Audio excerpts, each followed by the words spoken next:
La Guerra Fría y las repercusiones en América Latina.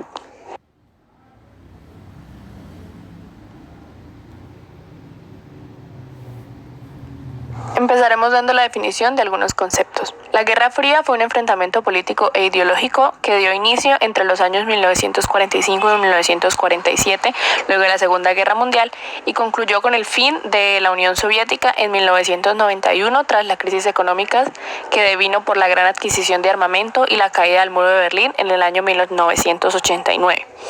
En esta, los Estados Unidos y la Unión Soviética se enfrentaron por la hegemonía política y economía del mundo. Se le denomina Guerra Fría porque los Estados Unidos y la Unión Soviética nunca se enfrentaron directamente desde un punto de vista militar, a pesar de que las dos naciones pues eran las únicas superpotencias nucleares de la época que eran capaces de provocar la aniquilación de la humanidad. Ninguno de los dos bloques tomó acciones directas contra el otro, razón por la que se denomina la Guerra Fría. En esta guerra se daba la ideología de dos bloques, el bloque capitalista y el bloque socialista. El bloque capitalista, pues en el marco de la Guerra Fría, fue el que agrupó a los países con regímenes próximos a Estados Unidos. Contrariamente al bloque comunista, el capitalista era muy heterogéneo debido a las diferencias económicas entre países y a los nacionalismos arraigados. Este bloque se organizaba en torno a la OTAN, la Organización del Tratado de Atlántico del Norte. El capitalista es un sistema económico pues que persigue la reproducción del capital. La economía financiera lo que hace es detraer parte de la plusvalía de la economía productiva y multiplicarla pues aparentemente. Crea más dinero pero pues no más capital. Algunas de las ventajas del capitalismo es el sistema es lo más positivo es la increíble capacidad que tiene el capital privado para generar riquezas a través de la producción. Por ejemplo, con la implementación del plan estratégico MAC, que se han ido generando más riquezas. Otra ventaja es que se puede acceder a la propiedad privada y los habitantes de una sociedad demoliberada capitalista pueden ejercer sus derechos individuales, así como todos los sectoriales. Una desventaja es que el sistema capitalista no provee las necesidades básicas de una población entendidas como salud, educación, alimentación y vivienda, puesto que el intento intelectual de encontrar el modo de ofrecerlas se ve frustrado, pues ya que todas estas ventajas sociales pueden lograrse, pero no se logran.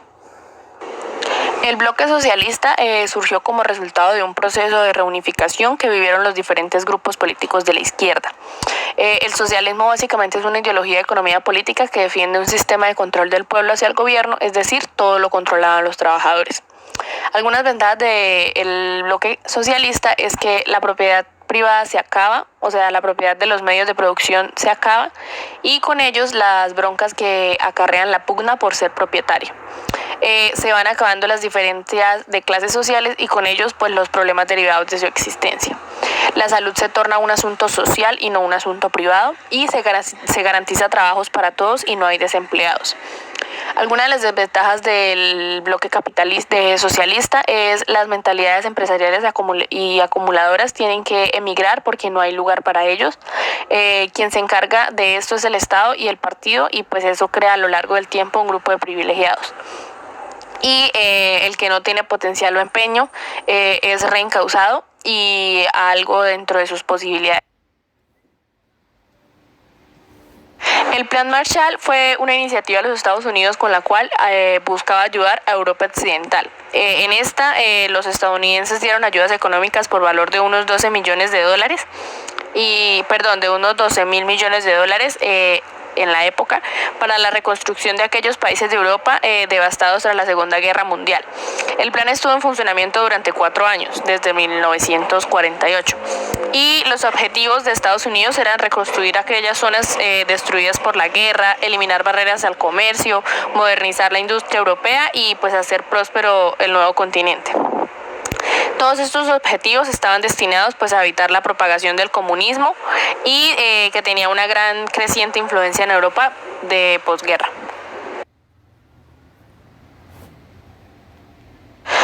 La doctrina de la seguridad nacional no se toma más que todo como doctrina, sino como un concepto el cual es utilizado para definir ciertas acciones de política exterior de Estados Unidos tendientes a que las Fuerzas Armadas de los países latinoamericanos modificaran su misión para dedicarse con exclusividad a garantizar el orden interno.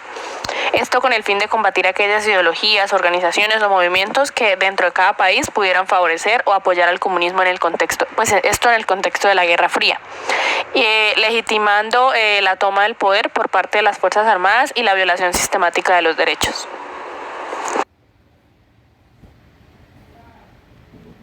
Repercusiones de la Guerra Fría en América Latina. La influencia de los Estados Unidos en Latinoamérica.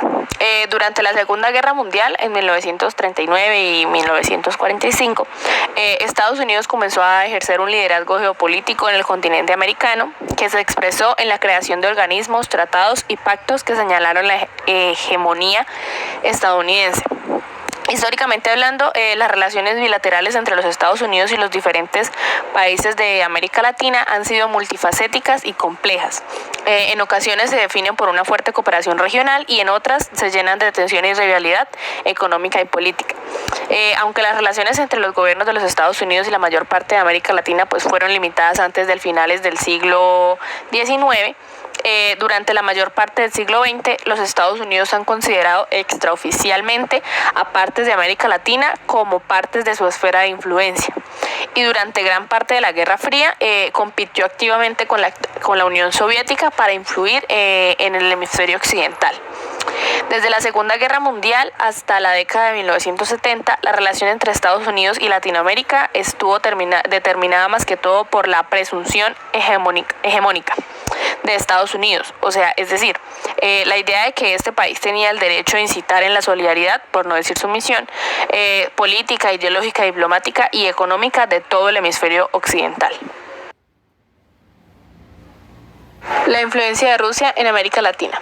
En la primera mitad del siglo XX, América Latina no fue considerada por la Unión Soviética como una área prioritaria de su política exterior. A pesar de esto, cierto entusiasmo al inicio de la década de los años 20 del siglo pasado y de la actividad de Comintern, la lejanía geográfica y las pocas ocasiones reales para impulsar la incidencia política soviética o los vínculos comerciales fueron los obstáculos para el fomento de las relaciones. En ese sentido, la Revolución Cubana de 1959, que fue percibida por Moscú como una oportunidad de cambio, y muy pronto Cuba se transformó en uno de los grandes receptores de la ayuda directa soviética.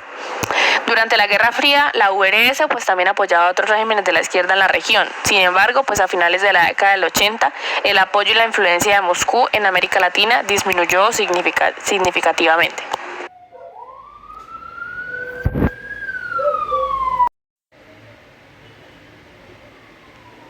Dictaduras de América Latina.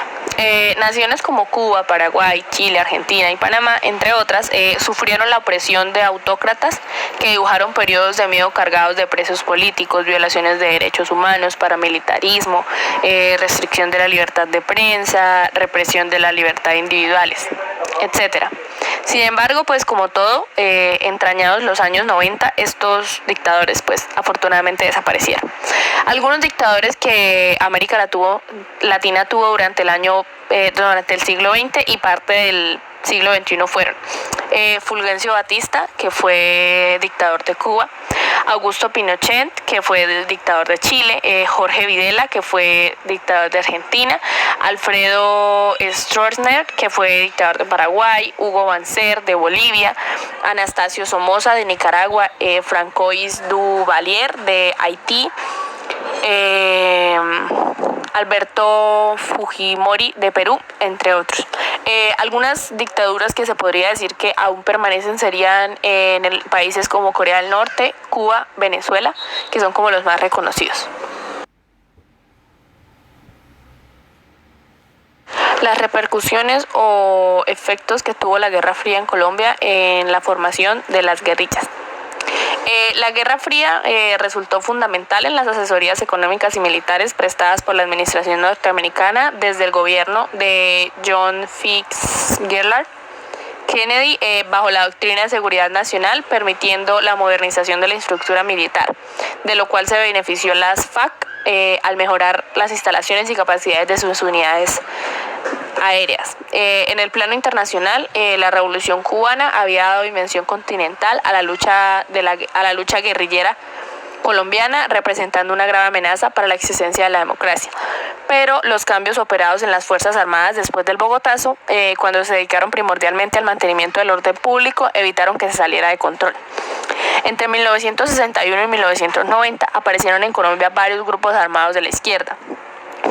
La violencia política, el gobierno militar de Rojas y la formación del Frente Nacional terminaron la dependencia de los militares con los partidos tradicionales. La subordinación militar se trasladó de los partidos del Estado, de los partidos al Estado. Las Fuerzas Armadas dejaron de ser apéndices del liberalismo y del conservatismo para convertirse en parte integral del gobierno colombiano. En este sentido, se pasó de un cuerpo doctrinado central de guerra convencional a uno enfocado en la revolución estratégica. Es decir, de una perspectiva geopolítica que hacía énfasis en la guerra como un conflicto entre ejércitos nacionales, a otra que introducía como factor determinante el conflicto interno con la guerrilla y en general con los grupos armados violentos que actuaban fuera de la ley, los cuales pues a partir de la década de 1980 se fortalecieron por nexos con el narcotráfico y con el terrorismo.